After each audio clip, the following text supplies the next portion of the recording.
অন্তর্বর্তী সরকার ডক্টর ইউনূসের বিরুদ্ধে জরুরি বৈঠক করেছে সেনাপ্রধান এবং অন্তর্বর্তী সরকারের বিরুদ্ধে অভ্যুত্থানে যাওয়ার আশঙ্কা রয়েছে সেনাবাহিনীর, এমন ভুয়া খবর বা মিথ্যা খবর প্রচার করেছে ইন্ডিয়া টুডে পত্রিকা।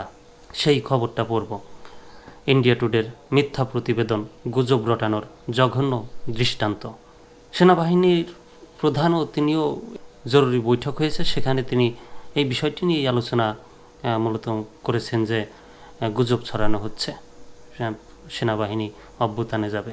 বিস্তারিত পর্ব। দেশ রূপান্তরের খবর। ইন্ডিয়া টুডের মিথ্যা প্রতিবেদন, গুজব রটানোর জঘন্য দৃষ্টান্ত।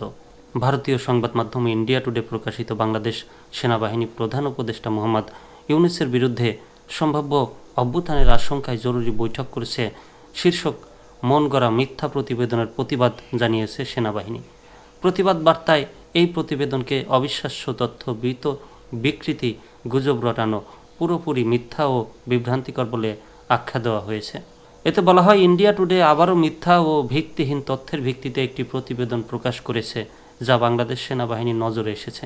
আজ প্রকাশিত বাংলাদেশ সেনাবাহিনী প্রধান উপদেষ্টা মোহাম্মদ ইউনূসের বিরুদ্ধে সম্ভাব্য অভ্যুত্থানের আশঙ্কায় জরুরি বৈঠক করেছে শিরোনামের প্রতিবেদনটি শুধু সাংবাদিকতার নীতিমালার চরম লঙ্ঘনই নয়, বরং এটি একটি মর্যাদা সম্পন্ন সংবাদ মাধ্যমের অবিশ্বাস্য তথ্য বিকৃতি ও গুজব রটানোর জঘন্য দৃষ্টান্ত।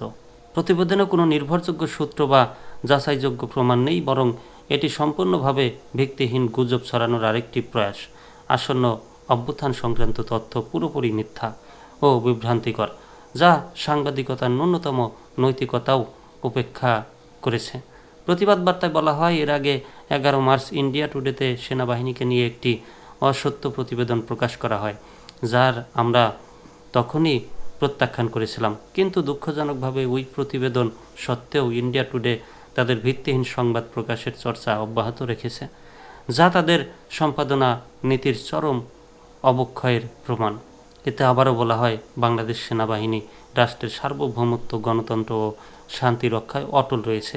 আমরা ইন্ডিয়া টুডে সহ সব সংবাদ মাধ্যমকে দায়িত্বশীল সাংবাদিকতার নীতিমালা অনুসরণ করার আহ্বান জানাই এবং অনুরোধ করি ভিত্তিহীন ও উস্কানিমূলক খবর প্রকাশ করা থেকে বিরত থাকার জন্য। বাংলাদেশ ও ভারতের মধ্যে বন্ধুত্বপূর্ণ সম্পর্ককে প্রশ্নবিদ্ধ করার এ ধরনের অপপ্রচার কোনোভাবেই গ্রহণযোগ্য নয়।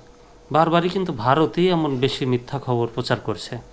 ইন্ডিয়া টুডে একটা ইন্ডিয়ার জাতীয় পত্রিকা, সেই জায়গায় যদি এমন খবর প্রকাশ করা হয়, জাতিসংঘ মহাসচিব তিনিও বলেছেন যে উদ্দেশ্য প্রণোদিত, টার্গেট করে বাংলাদেশকে উস্কানি দেওয়ার লক্ষ্যেই মানে মিথ্যা খবর প্রচার করছে, গুজব ছড়াচ্ছে ইন্ডিয়া সংবাদ মাধ্যম, গণমাধ্যমগুলো।